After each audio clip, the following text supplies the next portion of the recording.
Við vorum núna að gefa út fjórða og síðasta bindið í 4 binda ritröð menningarsögu framúrstefnunnar á Norðurlöndum. Það lokabindið sem helgað tímabilinu eftir 1975 og teygir sig alveg inn í samtíman.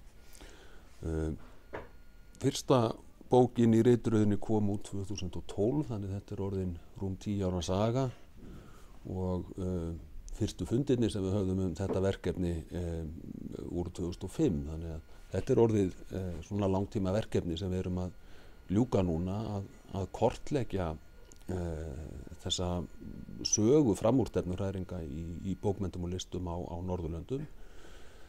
Þar sem horft þá til í rauninni allra listgreina jafnt. Það eru þá bókmenntir, myndlist, yfir í tónlist, arkitektúr, kvikmyndir, hönnun og svo framvegis.